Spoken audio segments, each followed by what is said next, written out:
BBA, BCA, BCom computer కోర్సులో 100% placement లభించే ఏకైక డిగ్రీ కాలేజ్ కూకట్పల్లిలోని i3 డిగ్రీ కాలేజ్ 8367215215.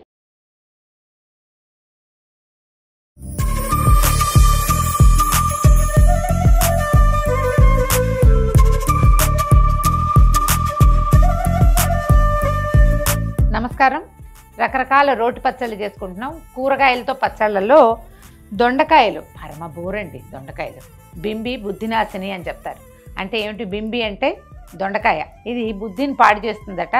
అందుకని మందబుద్ధిగా ఉన్న వాళ్ళకి పెట్టకూడదని, పరీక్షల్లో తినకూడదని ఇలాంటి సిద్ధాంతాలు పూర్వకాలం చాలా ఉండేవండి. ఇప్పుడు ఏ కూరలోనూ సారం లేదు, బలం లేదు.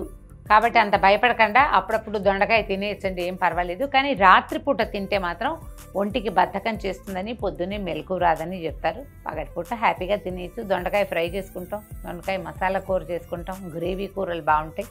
దొండకాయ పచ్చడి కూడా ఎక్సలెంట్గా ఉంటుందండి. కొంచెం దొండకాయ సన్న ముక్క తరిగి కొంచెం 4 ఉప్పురాళ్ళు జల్లి పక్కన పెట్టి 10 నిమిషాలు ఫస్ట్ పిండేస్తే నీరంతా బయటకు వచ్చేస్తుంది. నీరు బయటకు వచ్చాక ఇది తొందరగా మగ్గిపోతుంది. వేపుడు కూరకైనా పాతకాలం అదే పద్ధతి చేసేవాళ్ళం. ఇప్పుడు ఈ కాయల్లో నీరు కూడా లేదని మానేస్తున్నాం. కానీ పచ్చడికి మాత్రం ఉప్పు జల్లి పిండేసి పచ్చడి చేసుకోండి, బాగుంటుంది. సో దొండకాయ ముక్కలు తరిగేసాము, తాలింపు పెట్టుకుందాము. ఇంకా ఈ తాలింపు తిరగమాతకి సరిపడా 1 స్పూను నూనె వేసుకుందాము. నేను ఎక్కువ వేస్తున్నానండి, మీకు అనిపిస్తే నన్ను క్షమించేయండి. ఎందుకంటే స్పూన్ లేదుగా, దాంతో వేసేటప్పుడు అందాజుగా స్పూన్ అనుకుంటున్నాను అంతే. కాస్త తక్కువ ఎక్కువగా వేసుకోవచ్చు.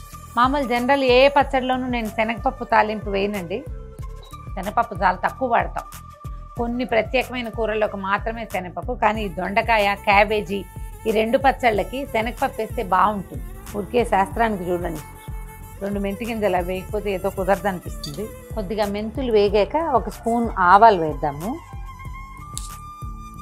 ఆవాలు కొద్దిగా చిటపటలాడాక 1 స్పూను శనగపప్పు, 1 స్పూను మినప్పప్పు,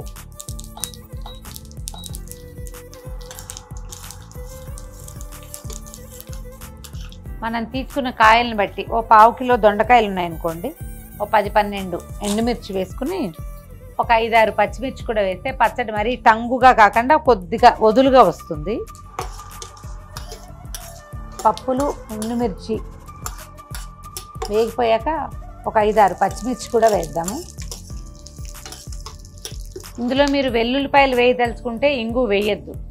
వెల్లుల్లిపాయలు వేయము అంటే కనుక ఇంగు వేసుకుంటే బాగుంటుంది. ఇవాళ వెల్లుల్లిపాయ వేస్తానండి. అప్పుడప్పుడు కూడా వాడకపోతే ఏదో మరి వాడలేదనిపిస్తూ ఉంటుంది. అందుకని అవి కూడా వేద్దామని. పచ్చిమిర్చి కూడా వేగిపోయాక ఈ పోపు తీసి పక్కకు పెట్టుకుందాం.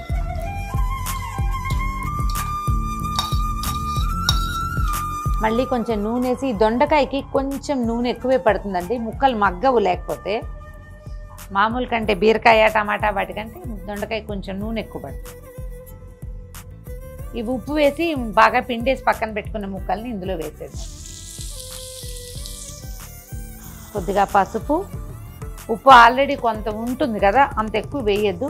కొద్దిగా ఉప్పు వేసి వీటిని మగ్గబెడితే బాగుంటుంది. దీనికి ఏం చేస్తారంటే, ఇప్పుడు నేను పెట్టట్లేదు కానీ లోపలికి ఇట్లా దగ్గరగా ఉండే మూత చూసి పెట్టండి. డోమ్గా ఉండే మూత కాదు, దగ్గరగా పెట్టేసేయాలి. ముక్కలకి ఆనుకుని ఉంటే కనుక తొందరగా మగ్గుతాయి. ముక్కలు మగ్గిపోయినాయండి. ఇది లిటరల్లీ ఒక 5-7 మినిట్స్ పట్టింది, అంతకంటే పట్టలేదు. మీరు ఉప్పు చల్లి మూకుడులో వేస్తే చాలా తొందరగా మగ్గుతాయి. ఒకవేళ అలా అలవాటు ఉన్న వాళ్ళు ఓకే, అలవాటు లేని వాళ్ళు ట్రై చేసి చూడండి ఎంత తొందరగా అవుతుందో. ముక్కలు మగ్గిపోయినాయి. ఇదిగో మనం వేసిన నూనె కూడా కనపడుతోంది చూడండి, ఆయిల్ బయటకు వచ్చేస్తుంది. అంటే ముక్కలు వేగిపోయినట్టు. స్టవ్ ఆపేసేద్దాం దీన్ని. ఈ ముక్కల్ని ఏం చేద్దామంటే, ఈ ముక్కలు చల్లారటానికి ఇంకొక చిన్న పళ్ళెంలో తీసి పక్కకు పెట్టుకుందాము. ఇప్పుడు ఏం చేద్దామంటే, మనం రోట్లో నూరేసుకుందాం పచ్చడిని. సుమారుగా మనం ఒక 1/4 కిలోకి తక్కువ ముక్కలు వేసాము. ఒక 3-4 వెల్లుల్లిపాయలు వేసేద్దాము. తర్వాత కొంచెం జీలకర్ర వేద్దాం. జీలకర్ర తర్వాత ఏమో వెల్లుల్లిని కొంచెం దంచేద్దాం.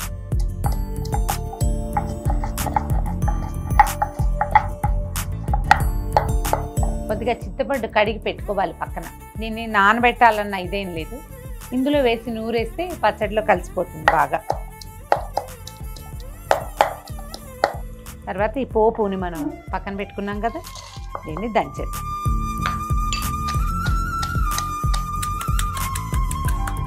ఎండుమిర్చి పచ్చిమిర్చిని మెత్తగా దంచేసుకుని దొండకాయ ముక్కలు వేసుకోవటం, చక్కగా దంచేసేయటమే. మనం రోలేసి రుబ్బుతామా, అదే రుబ్బురాయి వేసి రుబ్బుతామా, లేకపోతే ఇది పచ్చడి బండతోటి దంచుతామా, ఎలా కుదిరితే అట్లా ముక్కలు వేసేద్దాము.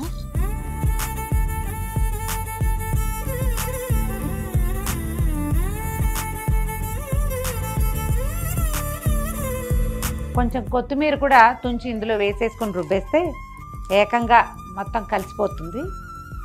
ఈ పైన ముక్కలు అంటే కొత్తిమీరని బ్యూటిఫికేషన్ కోసం వేసేది కాకుండా పచ్చడితో పాటు రుబ్బితే కొత్తిమీర రసం దిగిపోతుందండి, ఇంకా ఎక్కువ టేస్టీగా ఉంటుంది.